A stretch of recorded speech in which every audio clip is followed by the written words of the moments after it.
में रिकमेंडेशन गई है कि आप मिनिमम 4 MBPS तक का ब्रॉडबैंड माने। वो इसलिए कि 4 MBPS अगर उस बेस के ऊपर आप ब्रॉडबैंड देते हैं तो उसके ऊपर अगर आप देखेंगे तो वर्चुअल एजुकेशन उसमें वैसे ही पॉसिबल है जैसे आप टेलीविजन का चैनल देख लेते हैं घर में MPEG 2 या MPEG 4 में। अगर वो 4 MBPS तक का ब्रॉडबैंड का इंफ्रास्ट्रक्चर आ जाता है तो जो भी स्कूल कॉलेज यूनिवर्सिटी ने अपना बैकएंड तैयार किया हुआ है वो इस ब्रॉडबैंड इंफ्रास्ट्रक्चर के ऊपर दौड़ के घरों तक पहुंच सकता है। इंटरनेट यूजर जो है हिंदुस्तान में बढ़े उसमें कोई दो राय नहीं है। अगर सिर्फ 2007-2009 के हम आंकड़े उठा के देखते हैं तो 3.9 मिलियन से एकदम से 12 मिलियन हो गए। लेकिन और ये लेकिन बहुत बड़ा है कि हमारे यहाँ जो यूज है इंटरनेट का वो फालतू फंड की चीजों में ज्यादा है। और मतलब मैं माफी चाहता हूं उन सब लोगों से जिन्हें क्रिकेट का बहुत शौक है, लेकिन अगर हम उठा के देखते हैं उसको तो सबसे ज्यादा जो यूसेज हिंदुस्तान में है वो 3 चीजें। एक तो नौकरी की हमने बात की, एक क्रिकेट की और शादी। ये 3 चीजों का सबसे ज्यादा इस्तेमाल है। तो क्या ये टेक्नोलॉजी के प्रति हमारा जो एक से कहते हैं ना डर है वो है कि लोग बैंकिंग नहीं करते। दुनिया भर में आप कहीं चले जाइए, अब पेपर खत्म हो गया है बैंकिंग से। कम से कम आप दुकान में जाइए, कार्ड डाला आपने, कार्ड निकाला वहां से सब उसका। तो क्या ये डर है या ट्रांसपेरेंसी की कमी या रेगुलेशन की कमी है उसकी वजह से? एक तो ये अर्ली स्टेज है अडॉप्शन की। जैसे जैसे कस्टमर कंफर्टेबल होएगा वो इंटरनेट पे और ज्यादा ट्रांजैक्शन करेगा। दूसरा जो हमारा लीगल या एक सिक्योरिटी फ्रेमवर्क है वो अभी कमजोर है।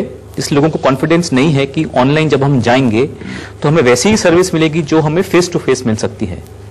तो गिवन सम टाइम लोगों गांव का किसान है, उसको अपना बेचना है, उसकी मेहनत की कमाई 6 महीने वो मेहनत करता है, उसके मालूम पड़ा उसने वो फसल जो है वो बन गई है, उसको वो बेचनी है, 5 कुंटल जो बीज उसकी बनी है। पर वो क्या करता है, वो आज के में बेचता नहीं इंटरनेट पे, पर इंटरनेट पे वो 3-4 जगह प्राइस चेक करता है कि कहां बेचूं। तो उसको जितना उससे अभी फायदा उसने उठा लिया, कल को हो सकता है कि उसको ऑनलाइन 3-4 कोटेशन अलग अलग मिले तो वो बेच भी पाए। एटलीस्ट में ब्रॉडबैंड पानी की तरह है, कोई नहाएगा कोई मुंह धोएगा, एक कमोडिटी है सबकी। कोई बहाएगा तो सबकी यूसेज अपने कॉन्टेक्स्ट से एक्सपीरियंस से चेंज होती है। बिल्कुल ठीक बात है। अभी कुछ देर में हम फिर हाजिर होते हैं और सबसे अच्छा मेरे ख्याल में इंटरनेट का इस्तेमाल हम टेलीविजन पे ये कर सकते हैं कि और लोगों के सवाल जो हैं वो आप तक पहुंचा सकते हैं। अभी कुछ देर में फिर हाजिर होते हैं।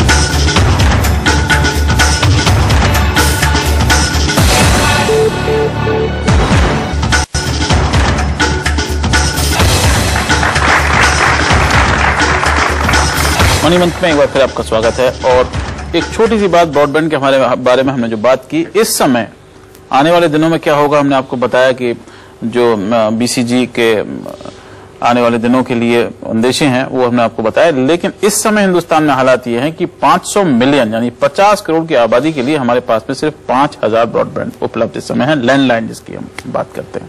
यानी अभी बहुत बड़ा रास्ता हमें आगे तय करना है और नई पीढ़ी जो है वो ये रास्ता तय करेगी। आप बताइए सवाल क्या? सर, हम 3G के एप्लीकेशंस की बात करते हैं, video uploading, wireless broadband services की कंट्री की ग्रोथ कंट्रीब्यूट कर रहा है। लेकिन सर ये इतने एक्सपेंसिव हैं कि कॉमन मैन तो इसे यूज ही नहीं कर पाएगा। तो कॉमन मैन कैसे इन एप्लीकेशंस फायदा उठाए? ऐसा है, जब भी कोई चीज शुरू होती है तो महंगी होती है, धीमे धीमे रेट्स कम हो जाते हैं।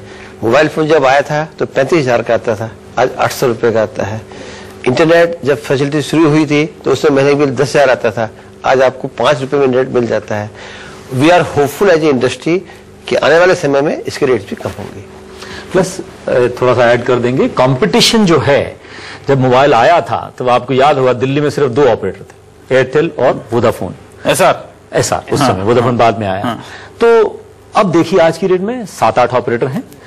तो अभी 3G जिन्होंने विन किया है तो नंबर्स थोड़ा ज्यादा है, तो कंपटीशन से भी ये प्राइसिंग डाउन होगी, तो which is good for the country. लेकिन यहाँ पर आप देखें कि जो एडवांस कंट्रीज हैं जहां पर वास्तव में ब्रॉडबैंड का इस्तेमाल हो रहा है, वहां पर पैसा अगर पर ARPU अगर हम उठा के देखें ब्रॉडबैंड यूज के लिए तो अभी बहुत ज्यादा है। ठीक बात है, प्राइसिंग तो है हाई यहाँ पे क्योंकि कंपटीशन है और ऑपरेटर्स होंगे सर्विस देने के लिए। अगर नंबर पोर्टेबिलिटी भी आ जाती है तो बहुत ही अच्छा है, फिर आप पिक एंड चूज करेंगे तो लड़ाई तो होगी। लेकिन मैं एक बात ऐड करनी चाहूंगा, उसके बावजूद भी आज संसार में सबसे सस्ता इंटरनेट ब्रॉडबैंड वॉइस हिंदुस्तान में है, बिल्कुल तुम दो रहे हैं। हाँ, आप बताइए क्या सर, सवाल? मैं आपसे पूछना चाहूंगा कि जिस दर से ये अर्बन एरिया में ब्रॉडबैंड का यूज हो रहा है और कोशिश की जा रही है कि इसका जो इस्तेमाल है वो ज्यादा से ज्यादा किया जाए, क्या रूरल एरिया में भी इस तरह से किया जाएगा? सबसे बड़ी बात क्या सबसे बड़ी बात मोबिलिटी के बारे में हम हिंदुस्तान के बारे में करते हैं कि ये रूरल एरियाज में आराम से पहुंच सकता है। आप कहते हैं नहीं पहुंच सकता, आप कहते हैं 40-60 का मामला है। क्या वास्तव में इसका फर्क वहां पर, मतलब इसका जैसे कहते हैं ना विजिबल इम्पैक्ट? बिल्कुल। जब तक हम तो ये कहते हैं जब तक प्रत्येक गांव तक एटलीस्ट फाइबर ना पहुंचे तब तक ये अपलिफ्ट नहीं होगा। स्केल अप जिस तरह होना चाहिए, आई एम सेइंग गांव तक फाइबर, ये नहीं घरों तक नहीं जाना।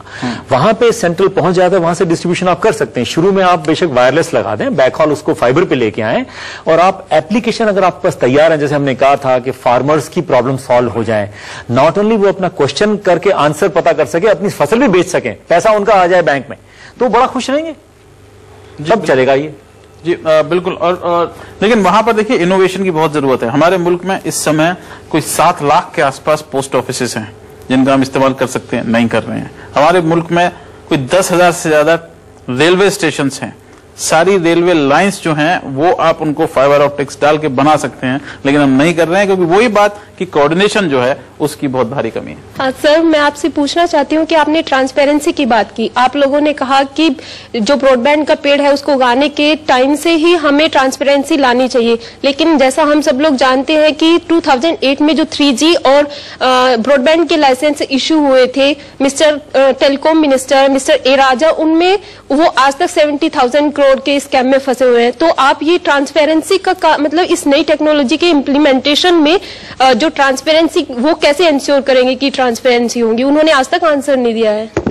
देखिए, आपके 2-3 सवाल मिक्स हो गए। पहली बात तो स्कैम कोई एज सच नहीं है।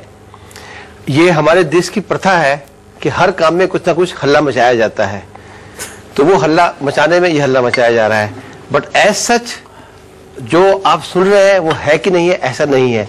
आप अगर स्टेटमेंट पढ़ेंगे जो जा रही है कोर्ट में सब जगह, ऐसा कुछ नहीं है, उसको छोड़ दीजिए। देखिए, उसमें मैं जल्दी से बता दूं, लोगों को लगता है कि सब ये वो छपा रहे। स्कैम जो है वो 60,000 करोड़ का इसलिए है कि इतना मिल सकता था, नहीं मिला। ये जैसे कि स्टॉक मार्केट में आपने पैसा लगाया, आपका जो स्टॉक मार्केट में जो पैसा है वो इतना हो सकता था, नहीं हुआ, तो वो आपको लॉस हो गया। हालांकि आपके हाथ में कुछ नहीं था, लेकिन स्टॉक जो है आपका वो चला लेकिन गया। तो ये उसी लेवल का स्कैम है। लेकिन अगर ये टॉपिक आज नहीं है, फिर भी आज ट्राई ने डिसाइड कर दिया है कि आप उसको ऑक्शन नहीं कर सकते थे, तो वो थ्योरी गलत हो गई। आज एनडीटीवी ऑक्शन हो जाता तो ये होता, वो ऑक्शन हो नहीं सकता एनडीटीवी, छोड़ दीजिए उसको। जहां तक ब्रॉडबैंड का सवाल है, ब्रॉडबैंड पे हमें कोई दिक्कत नहीं है, उसमें ट्रांसपेरेंसी इशू नहीं है। कोई ट्रांसपेरेंसी उसमें इशू जो है ब्रॉडबैंड वो नहीं, एक्चुअली प्लेयर्स बहुत कम हैं, इसलिए डिस्प्यूट कम होगा। प्लेयर्स कम है इसलिए डिस्प्यूट कम होगा, ये सही बात। हाँ, आप बताइए। सर, मैं पूछना चाहता हूँ कि आज ब्रॉडबैंड हमारे कंट्री में लगभग हर डिपार्टमेंट में यूज हो रहा है, हर डिपार्टमेंट में, चाहे वो रेलवे हो, चाहे वो बैंक हो, चाहे पोस्ट ऑफिस हो।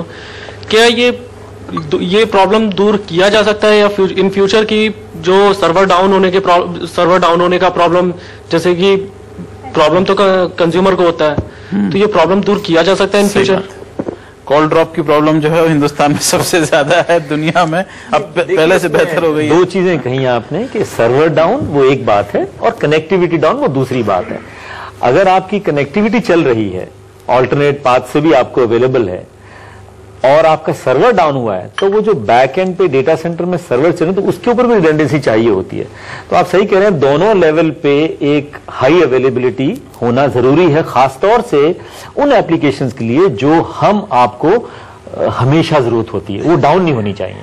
तो उस दोनों लेवल पे ये रिडंडेंसी सर्विस प्रोवाइडर को लाना जरूरी है। लेकिन ये सर्विस प्रोवाइडर अलग अलग है, ब्रॉडबैंड वाला अलग है, एप्लीकेशन प्रोवाइडर अलग है, लेकिन दोनों का काम बनता है क्योंकि इन दोनों को लाइसेंस मिले हुए हैं। लाइसेंस में कंडीशंस है कि आप इतना अप टाइम दिखाएंगे, तो इनको इंप्लीमेंट करना चाहिए। जी बिल्कुल। और इसमें मोटी बात इस समय यह है कि अभी भी हिंदुस्तान में इतना ज्यादा आईटी का हंगामा होने के बावजूद सिर्फ 7% हिंदुस्तानी जो हैं वो इंटरनेट का इस्तेमाल करते हैं, जो मेरे ख्याल में हमारे लिए, देश के लिए शर्म की बात है। और इसको बढ़ाने के लिए जैसा आपने कहा कि एक सरकारी नीतियां जो है उनकी जरूरत होगी, कोऑर्डिनेशन की जरूरत उसमें होगी, और प्राइवेट जो एंटरप्राइज है, जो इनोवेशन है, उसकी जरूरत होगी। तभी हम ब्रॉडबैंड का सही मायने में नेशन बिल्डिंग जिसे हम कहते हैं उसके लिए इस्तेमाल कर सकते हैं। आज बहुत बहुत शुक्रिया आप लोगों का आने के लिए, बहुत बहुत धन्यवाद। आज मैं निमंत्रण करता हूं। नमस्कार।